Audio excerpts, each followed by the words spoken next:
Halo semuanya, perkenalkan saya Rudi dengan NIM 236220131, Prodi Akuntansi dari Institut Bisnis dan Teknologi Pelita Indonesia. Pada kesempatan kali ini, saya akan melakukan analisis deskriptif, uji validitas dan reliabilitas, serta uji regresi dan SEM terhadap data angket. Nah, di sini saya sudah menyiapkan data angket yang akan kita lakukan analisis deskriptif. Di sini tersedia 100 responden yang akan kita olah. Yang pertama kita akan memasukkan rata-ratanya average dari data yang ada sama dengan average, kita blok semuanya dan ini kita lakukan di semuanya, kita paste. Berikutnya akan kita kelompokkan kategorinya melalui pendidikan, usia, manajemen kerja, masa kerja dan gender. Untuk pendidikan ada SMA, D3, S1 dan S2. Kita gunakan rumus if. Sini pendidikan, kita blok, sorry, kita ulangin. Ini pendidikan, koma, kemudian kita tarik.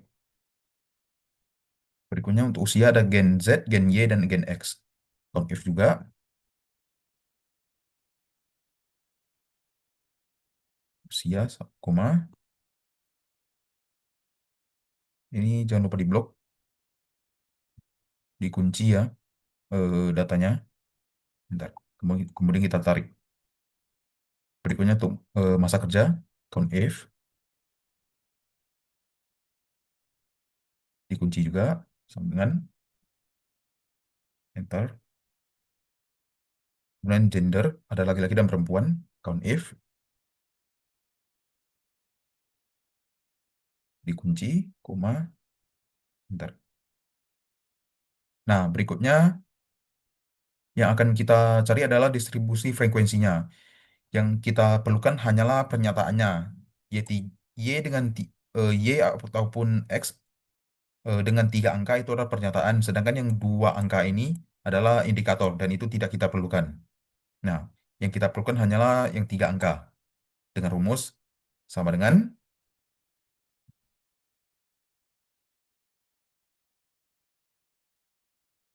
count if,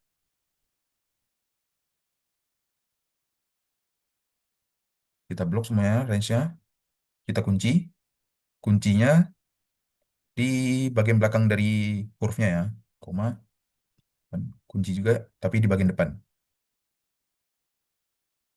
enter. Kemudian kita tarik ke bawah, ini ya, nih hasilnya yang atas ini tetap kunci dan bawah ini bisa turun. Itu fungsi dari kunci tadi.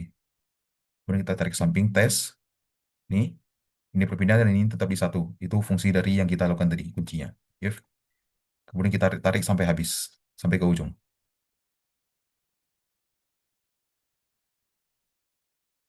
Nah, seperti yang saya tadi bilang, untuk yang Y21 ini tidak kita perlukan, maka kita hapus saja.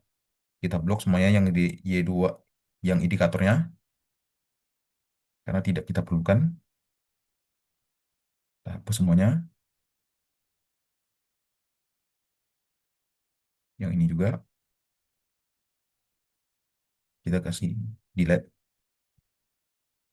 Ini saja yang kita perlukan. Untuk yang total ini, sum biasa, totalan dari sini. Berikutnya akan kita lanjutkan ke profil. Nah, di profil ini, data yang ada di sini adalah data dari yang kita buat tadi, yang kita rumuskan dengan count if dan kita kelompokkan per kategorinya, kategori dan masing-masing pendidikannya atau usia, masa kerja, dan gender. Nah, kemudian kita buat menjadi grafik melalui dengan cara kita blok ini, kita ke insert, ke grafik yang ini. Kemudian kita edit, kita rapikan. Ini pendidikan.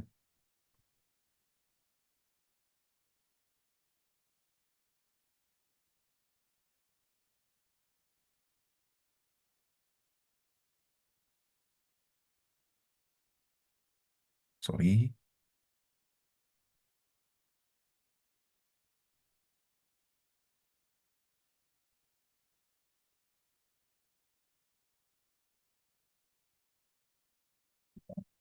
Data label kita edit jadi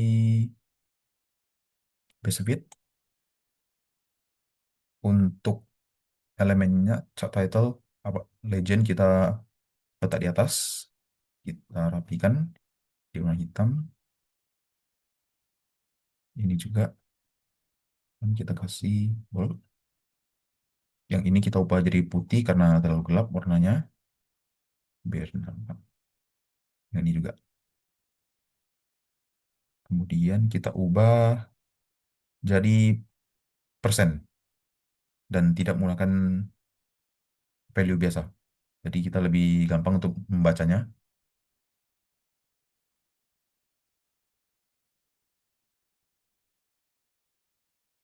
Kita rapikan sedikit.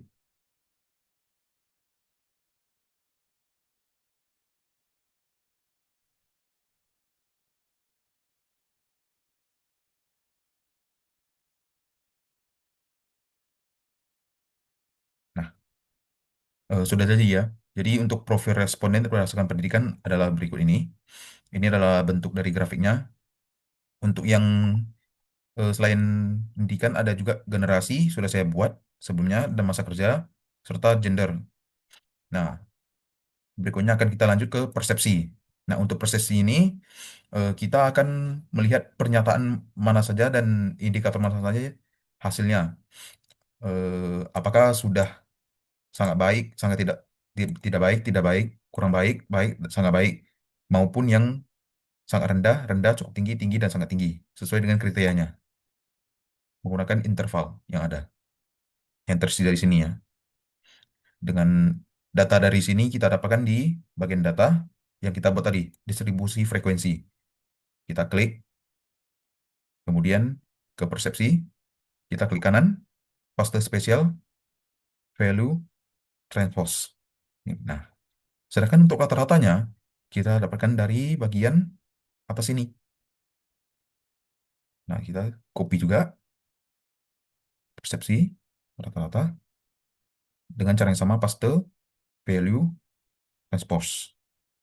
Lakukan juga yang untuk sisanya dengan cara yang sama.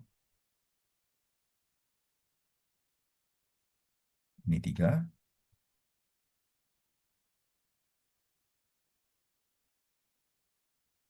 Transpose. Ini.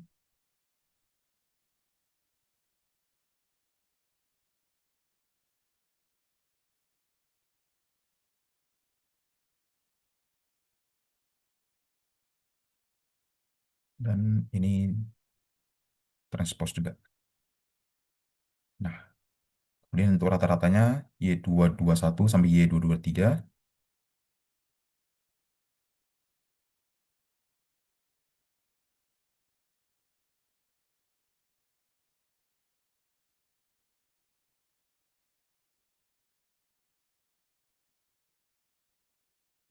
Sorry, master spesial, value, transpose. Ya, terakhir.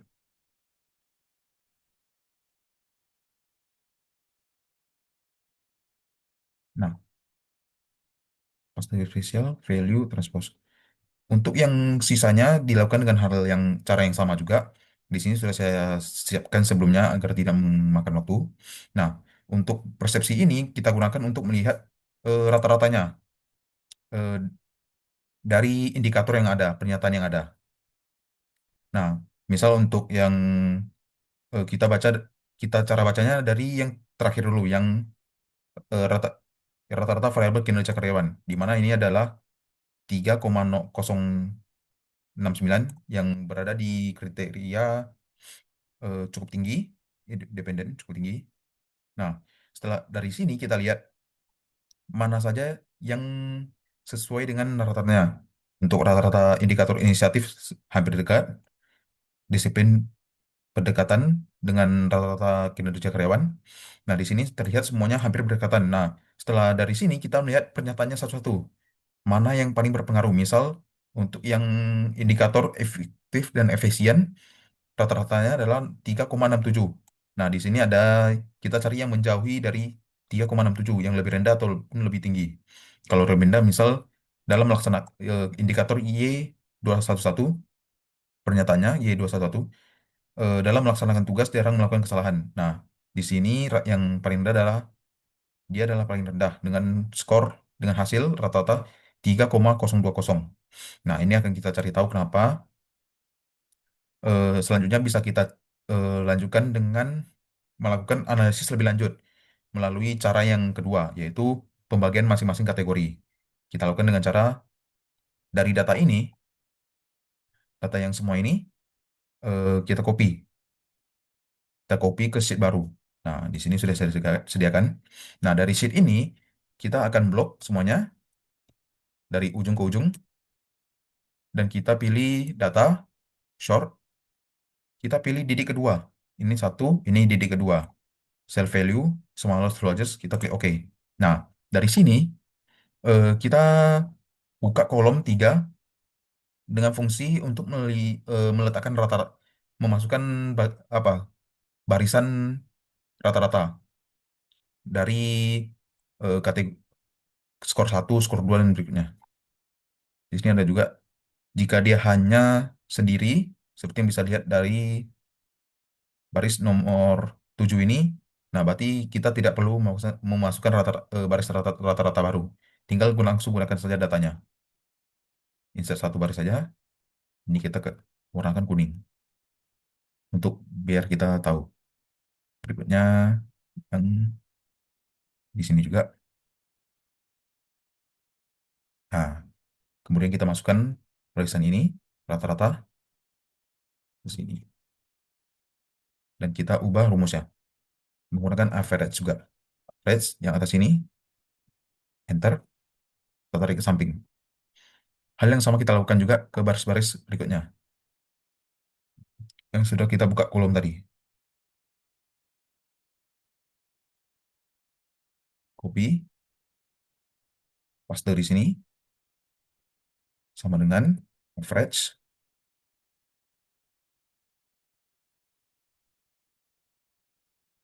enter. Nah, yang ini juga, ini sudah sesuai.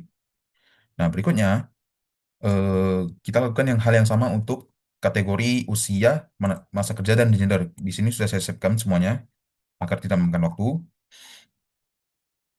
Yang masa kerja juga sudah siap. Kemudian yang gender juga sudah siap. Terakhir, kita akan melakukan rekap. Nah, rekap ini datanya dari mana? Datanya adalah dari data yang kita rata-ratakan tadi. Yang pertama adalah Y21. Satu. Dengan SMA 2, kita ke Didik. Nih, rata-rata yang ini. SMA ini berarti SMA ada 2 orang dengan skor 1, indikator satu,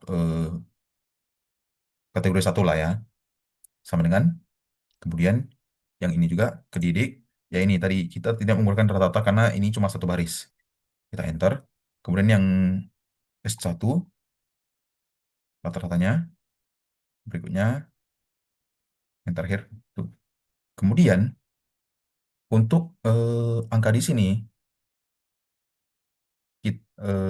datangnya dari bagian file awal kita yang bagian data di ini dari sini. Nah, kemudian kita tarik ke samping, tinggal kita tarik saja datanya ke samping semuanya. Nah, yang ini juga kita tarik ke samping. Sudah sesuai ya. Kita rapikan sebentar.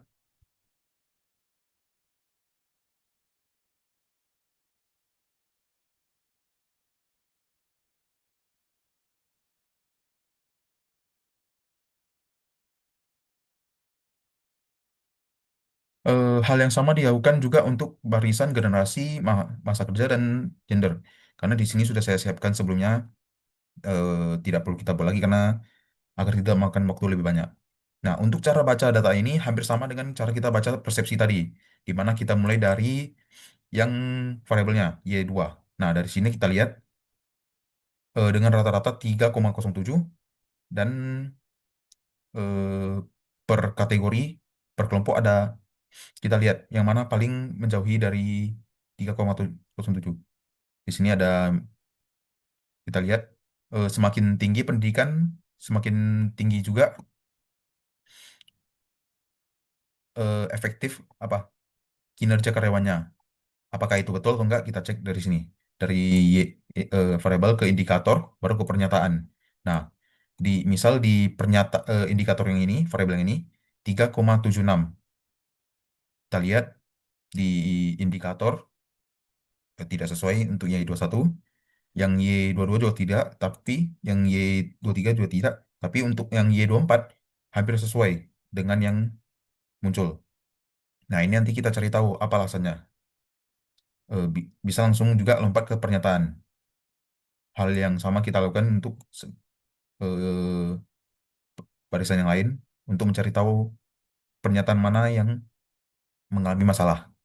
Nah, untuk Excel, untuk analisis deskriptif, segitu saja. Berikutnya, kita akan coba mengolah data angket ini menggunakan SPSS.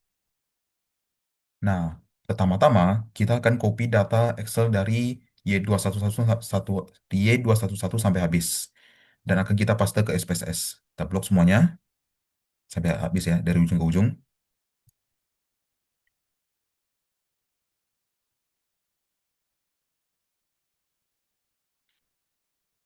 Hanya datanya saja, judulnya belum. Kita copy, kita ke SPSS,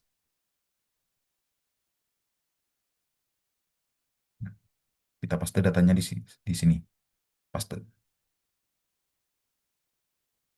Jika datanya sudah kita paste, berikutnya akan kita ambil juga untuk judulnya di variable view. Nah, judulnya dari mana? Dari data yang kita copy tadi.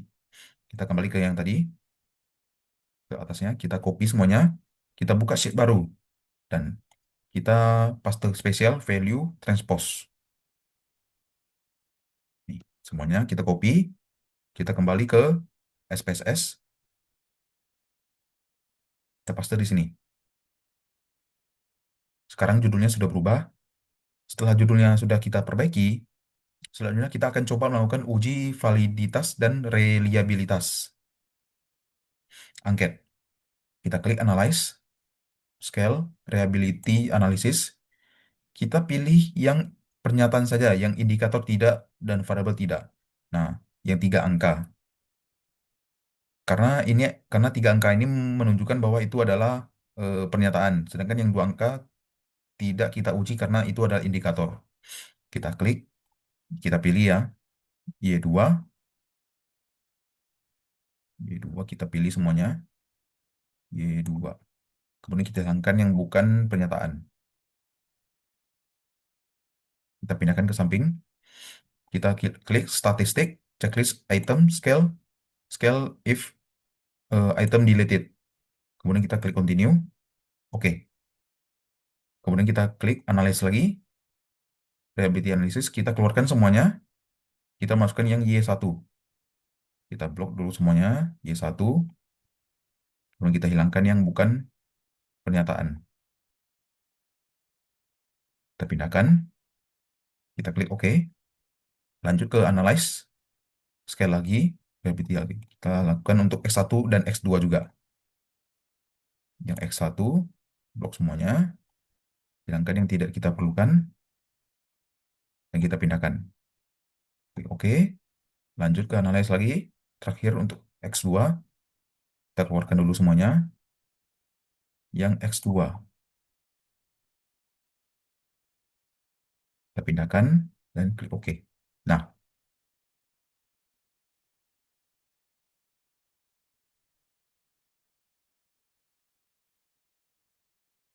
kita tampilkan dulu datanya. Nah, ini. Ini adalah data dari hasil analis kita tadi. Nah, dari hasil analisis yang kita lakukan di SP tadi, hasil ini akan kita gunakan untuk mencari tahu apakah data angket kita itu bagus atau tidak. Yang pertama kita lihat melalui uji validitas, melalui data yang ada di sini. Nih, data yang ini. Corrected item total correlation. Nah, dari hasil CITC ini, Sekarang tergantung kita ingin menggunakan batasnya yang mana satu. Di mana ada yang mengatakan jika CITC lebih besar dari 0,3 baru dinyatakan sebagai valid. Tapi ada juga yang menyatakan 0,5, 0,6 ataupun 0, lebih besar dari 0,7 baru dinyatakan sebagai valid. Jika kita menggunakan 0,3 sebagai acuan kita, maka data yang di sini semuanya itu adalah valid. Untuk literatur luar, sebagian besar menggunakan CITC lebih besar dari sama dengan 0,6 dan 0,7. Sedangkan yang lokal menggunakan 0,3 dan 0,5. Nah, kalau kita menggunakan 0,3, seperti yang saya bilang tadi, maka semua data CITC di sini adalah valid. Yang di sini juga untuk Y1-nya valid juga. Kemudian yang X1-nya ini valid juga di atas 0,3 semua, lebih besar di atas 0,3 semua. Dan yang X2 nih valid juga. Eh, itu jika ada data yang tidak valid, pernyataan yang tidak valid, apa yang harus dilakukan? Buang pernyataan tersebut. Itulah sebabnya wajib ada beberapa pernyataan untuk satu indikator. Karena jika ada pernyataan yang tidak valid, bisa langsung kita buang. Dan kita dapat bergantung ke pernyataan lainnya yang valid. Berikutnya adalah uji reliabilitas yang dapat kita lihat dari Cronbach's Alpha. Yang ini, Cronbach's Alpha. Ini untuk melihat reliabilitas. Kebanyakan mengatakan Cronbach's Alpha harus lebih besar sama dengan 0,7. Tapi ada juga yang mengatakan Cronbach's Alpha harus lebih besar 0,6. Berikutnya tergantung pada kita ingin menggunakan yang mana satu. Seperti yang bisa kita lihat dari data yang ini, dengan hasil di atas 0,7, yang berarti data ini reliable. Yang data lain juga yang ini untuk Y1, yang tadi Y2, yang ini sekarang Y1, reliable juga. Yang X1 reliable juga, yang X2 juga reliable. Nah, dengan semua data yang reliable tersebut, baik untuk uji baik itu itu saja untuk uji validitas dan reliabilitas angket menggunakan SPSS. Hanya sampai di sini saja. Untuk berikutnya kita akan mencoba menggunakan Smart PLS untuk melakukan uji regresi dan uji SEM. Dalam menggunakan Smart PLS untuk melakukan uji regresi dan uji SEM, yang kita uji adalah indikatornya dan bukan pernyataannya. Seperti yang saya bilang sebelumnya, indikator adalah variabel dengan dua angka di belakangnya dan pernyataan memiliki tiga angka. Nah, sekarang yang kita pakai adalah yang dua angka. Nah, di sini sudah saya siapkan datanya. Data ini dari mana? Dari data di samping ini yang sebelumnya di awal-awal saya sebutkan. Nah, kita pilih aja yang indikatornya. Misal, nih, yang Y21. Klik, nih, Y21 yang ini. Ya, lihat ya, Y21. Dan kita lanjutkan sampai habis. Y21 dan seterusnya. Y22, Y23, Y24, Y11, Y12, Y13, 14, Y X11, X12, X13, X14, X15, X21, X22, dan X23. Kemudian di bawah responden kita buat angka 1 sampai 100. Untuk data di sini kita tinggal aja tarik dari sini dan kita tarik ke bawah aja. Simple seperti ini ya. Kita tarik sampai habis, sampai di sini. Tarik sampai habis. Saya contohkan, tarik sampai habis. Seperti ini. Selesai. Itu aja ya. Setelah itu kita copy semuanya dari responden sampai ke ujung. Kita ke file baru Excel. Kita paste as value. Nih, paste as value. Kita paste value. Kemudian ini paste as value. Ya, as value kita pastenya adalah sebagai value aja tanpa rumus ataupun apapun.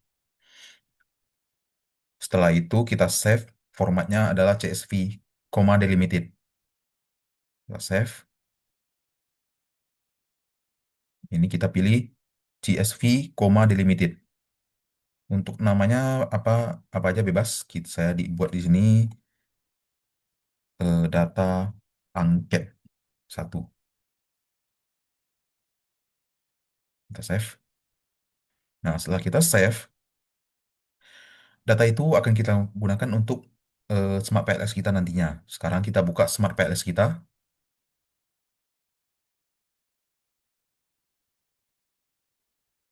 Smart PLS. Ini Smart PLS saya. Kemudian kita klik New Project. Kita buat namanya bebas apa aja. Saya buatnya UAS statistik AM 123. Ini remind me later 23. Create. Nah, setelah itu kita klik import data file. Kita cari file tadi. Di sini sudah ada data 100 angket yang tadi. Kita open. Kita cek isinya. Apakah ada yang missing atau tidak? Jika tidak ada yang missing, maka sudah oke dan lanjut kita klik import. Nah, ini datanya. Kemudian kita klik back.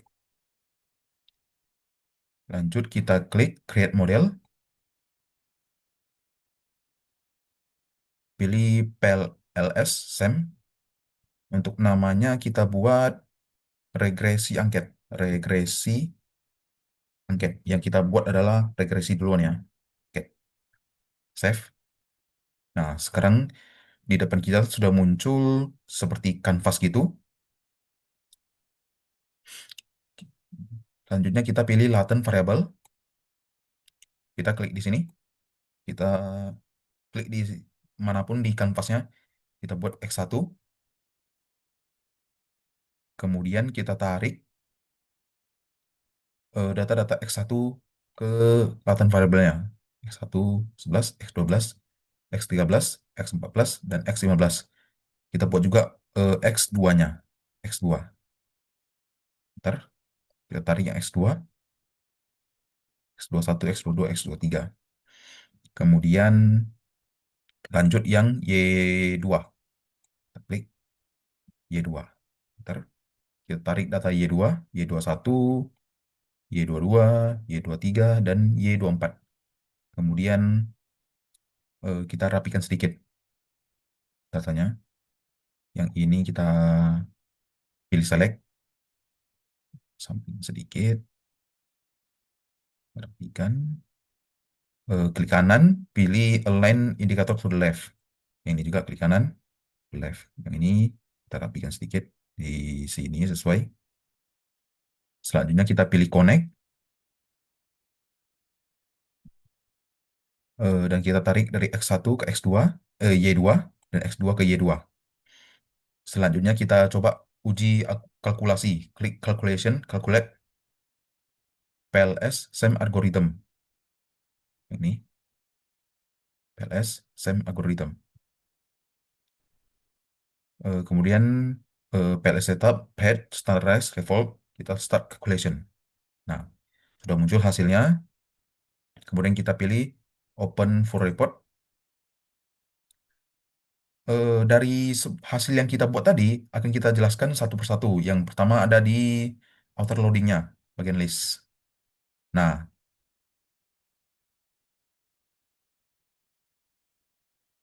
eh, outer loading ini digunakan untuk menguji validitas dari indikator apakah valid atau tidak. Untuk spam PLS standarnya standar dari aplikasinya menggunakan lebih besar sama dengan 0,7. Meski begitu, di beberapa literatur menyebutkan bahwa lebih besar sama dengan 0,5 ataupun lebih besar sama dengan 0,6 sudah cukup. Di sini lebih besar dari 0,7 semua ya, berarti datanya valid, bagus. Kemudian yang berikutnya adalah kita lihat dari construct reliability and validity. Kita klik overview. Nah,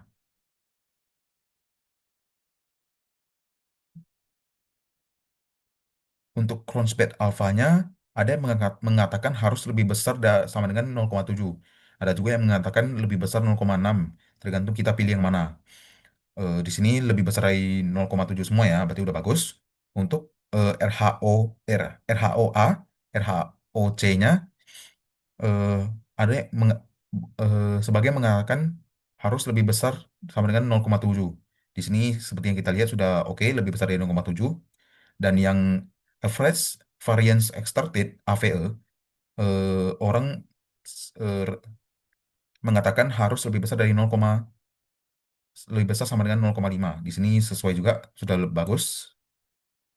Berikutnya adalah diskriminan validity. Nah, yang ini ada beberapa cara untuk mengukurnya. Yang untuk yang ini, nah di sini HTMT, heterotrade monotrade ratio, yang list, angka di sini harus lebih kecil dari 0,85 atau 0,9. Kalau lebih besar berarti bermasalah, kalau lebih kecil berarti tidak bermasalah atau bagus. Yang berikutnya adalah Fornell Packer Criterion, yang fokusnya kita lihat adalah di X1 X1, yang ini X2 X2, dan Y2 Y2. Nah, angka di situ harus lebih besar daripada angka di bawahnya. Misal yang X1 X1 0,905 lebih besar dari yang di bawahnya. Yang X2 X2 juga lebih besar, yang Y2 tidak ada di angka di bawahnya, berarti dia yang terbesar sendiri. Nah, yang berikutnya adalah crossroading. Yang kita lihat adalah X1, baris kolom X1, dari baris X1 sampai X11 sampai X15. Angkanya harus lebih besar daripada angka di sampingnya. Nih, dari sini 0,9 sampai 0,9 juga lebih besar dari yang sampingnya, yang paling tinggi hanya 0,5. Yang X2 juga X21 sampai X23 harus besar dari sampingnya, kiri kanannya. Di sini lebih besar juga ya. Yang Y2 juga Y21 sampai Y24 lebih besar juga dari sampingnya. Jika angkanya lebih besar maka bagus, jika lebih kecil maka tidak bagus. Berikutnya adalah uji multikolinearitas yang kita lihat dari FIF. FIF-nya,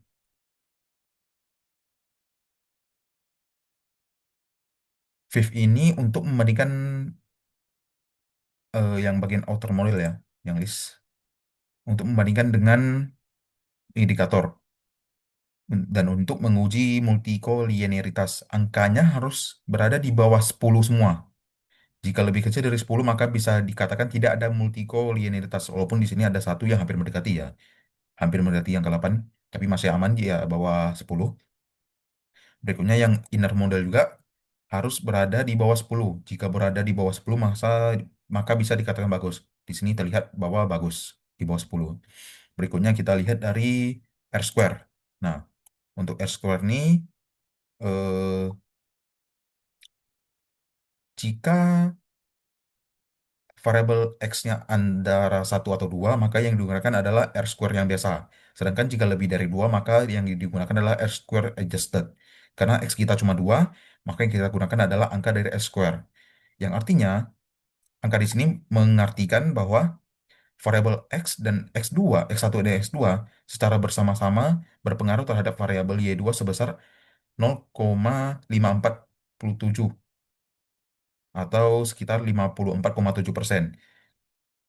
Sedangkan sisanya sebesar 0,453 atau 45,3% dipengaruhi oleh faktor selain X1 dan X2.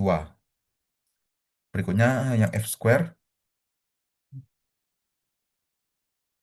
bagian list. Nah, kalau nilainya sampai 0,02 maka kecil, sedangkan 0,15 sedang dan 0,35 besar. Ini menunjukkan dampaknya, yang berarti X1 ke X, X1 ke Y2 berdampak sebesar 64,9%. Sedangkan 0, X2 ke Y2 berpengaruh 37%. Nah, setelah itu kita lanjut untuk melakukan bootstrapping. Untuk penjelasan dari PLS yang ini sampai sini saja, sampai di F square list. Berikutnya kita lanjut ke bootstrapping. Kita pilih, klik calculate, bootstrapping. Nah, di sini tergantung kita mau pakai yang mana satu, one tail atau one tail jika ada pengaruh positif maupun negatif, sedangkan two tail jika hanya ada pengaruh saja. kita pilih tutel dan untuk alfanya di sini kita pilih tutel ya, tutel aja dan bukan ontel. Dan untuk alfanya kita sesuaikan dengan standar aja 0,05. Dan lanjut pencet start calculation. Kemudian kita open full report. Pada bagian graphical output, kita ubah dulu struktur modelnya dari p-value menjadi pad coefficient dan p-value. Untuk measurement modelnya, kita ubah menjadi outer weight, loading, and p-value. Nah, kemudian kita jelaskan dulu hasilnya. Dari yang pertama adalah pad coefficient, yang p-value-nya. Seperti yang bisa lihat di sini, eh, p-value di sini harus di bawah atau lebih kecil sama dengan 0,05. Baru bisa dianggap signifikan. Di sini dua-duanya di bawah 0,05 ya, berarti sangat signifikan. Signifikan, bukan sangat. Di sini termasuk signifikan. Nah, berikutnya akan kita lakukan untuk yang versi kedua. Baik, untuk hasil dari calculate sebelumnya boleh kita save dulu. Edit, back, kita save. Nah, berikutnya kita klik kanan di folder project kita yang kita buat di awal. Ini, kanan, New PLS SEM Model. Kemudian kita buat model name-nya PLS SEM 2 lah. Gitu aja namanya. Kemudian kita pencet save. Nah, muncul juga kanvas seperti tadi ya. Kemudian kita bikin laten variable juga x1, x2 kayak seperti yang kita buat sebelumnya. Laten x1,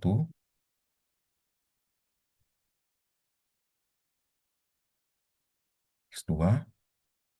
Nah, tapi yang membedakan di sini kita menggunakan Y1 dan Y2. Yang ini Y1, yang ini Y2. Kita rapikan sedikit.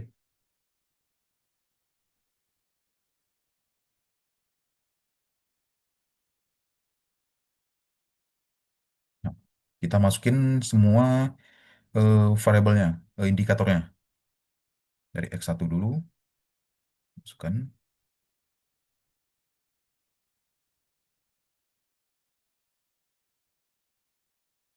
X2, Y1,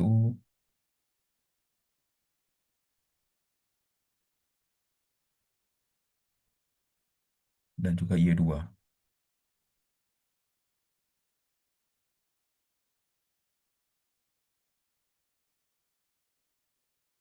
Lalu kita klik kanan di indikat apa laten X1, kita align indikator to the left, yang ini juga align indikator to the left. Kemudian kita klik connect, pilih connect, hubungkan X1 ke X ke Y1, X1 ke Y2, X2 ke Y1, X2 ke Y2, dan Y1 ke Y2.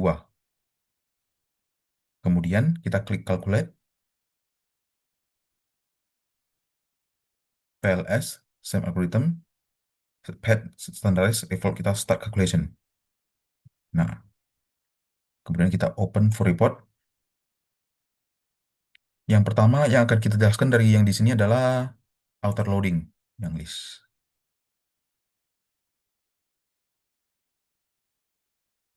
Seperti biasa, Smart PLS menggunakan 0,07, 0,7, sorry, 0,7. Lebih besar dari 0,7. Seperti yang bisa kita lihat di sini hasilnya semua di atas 0,7 yang berarti bagus. Jika ada yang di bawah 0,7 atau mendekati 0,5 dan di bawahnya lagi, boleh langsung kita buang saja indikatornya dan kita calculate ulang. Berikutnya adalah construct reliability and validity. Untuk cronspet alfanya, ada yang seperti yang tadi ada yang mengatakan harus di atas lebih besar sama dengan 0,7, ada juga 0,6. Nah, tergantung kita mau yang mana di sini. eh, Rata-rata lebih besar dari 0,7 yang berarti bagus. Untuk RHOA, RHOC-nya juga lebih tinggi lebih besar daripada 0,7, dan untuk AVE-nya juga lebih besar dari 0,5. Bang, berarti data di sini semuanya bagus. Tidak ada yang jelek. Jadi ya. Ini semua bagus. Berikutnya adalah diskriminan validity yang dis, di mana angkanya harus di bawah lebih kecil daripada 0,85 atau 0,9. Di sini angka yang paling besar tuh 0,837, hampir mendekati dengan 0,85 ya, tapi masih di bawah, jadi masih aman. Eh, Kemudian yang berikutnya adalah Forner Record Criterion. Yang kita lihat, yang kita fokuskan adalah X1 X1, X2 X2, X2 Y1 Y1 dan Y2 Y2. Di mana angkanya kita lihat lebih besar daripada yang di bawahnya ya. Bagus semua. Yang walaupun yang Y1 hampir mendekati tapi masih lebih besar yang Y1 daripada yang di bawahnya. Yang berarti data di sini semuanya bagus. Berikutnya kita lihat di cross loading. Nah, di cross loading ini kita lihat juga X1-nya lebih besar dari semua yang di sampingnya, X2-nya juga lebih besar dari kiri kanannya, Y1 lebih besar juga daripada yang di kiri kanan, walaupun hampir ada yang mendekati ya. Yang Y2 juga lebih besar daripada yang di sampingnya. Berikutnya kita akan ke fifth. Nah, di fifth ini kita akan membandingkan indikatornya dengan semua angka di sini harus berada di bawah 10. Fifth, fifth harus di bawah 10, lebih kecil dari 10. Karena di sini semuanya lebih kecil dari 10 walaupun ada satu yang hampir mendekati, maka bisa dibilang hasil datanya sangat bagus, tidak ada yang jelek. Ini yang outer list ya. Yang kemudian yang inner list, inner model juga list, semua juga di bawah lebih kecil dari 10. Berarti juga bagus. Yang berarti tidak ada multikolinearitas. Berikutnya adalah R square overview. Karena X kita 2 juga, kita lihat di sini Y1-nya lumayan bagus dengan angka 50,1% dan yang sisanya 49,9%. Yang Y2-nya lebih bagus lagi di angka 69,3% dan 30,7-nya dipengaruhi yang lain. Itu sudah sangat bagus. Kemudian yang F square-nya list, kita lihat di sini terdapat dua angka yang lemah yang berada di kisaran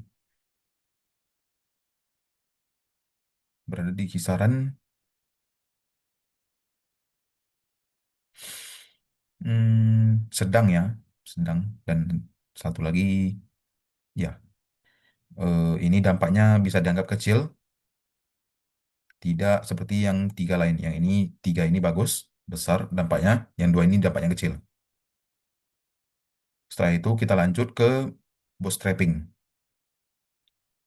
Edit, kita pilih calculate bootstrapping, hotel, dan juga 0,05 kita start calculation. Kemudian untuk open view report di graphical outputnya kita ubah juga. Yang ini jadi pad coefficient dan p-value. Yang ini menjadi outer weight, loading, and p-value. Nah, setelah itu kita lihat hasilnya di bagian ada dua yang harus kita lihat di sini. Yang pertama pad coefficient, value p-value-nya harus di bawah 0,05. Di sini kita lihat seperti yang bisa kita lihat semuanya di bawah 0,05 ya, berarti signifikan. Kemudian yang kedua adalah specific indirect effect. Yang ini, yang dua ini juga, yang di mana angkanya harus di bawah, hasilnya harus di bawah 0,05 baru bisa dianggap signifikan. Di sini yang kita seperti yang kita lihat hasilnya signifikan ya. Eh, itu saja yang bisa saya bahas untuk analisis deskriptif, uji validitas dan reliabilitas, serta uji regresi dan sistem terhadap data angket. Jika ada salah kata, saya mohon maaf. Terima kasih dan sampai jumpa.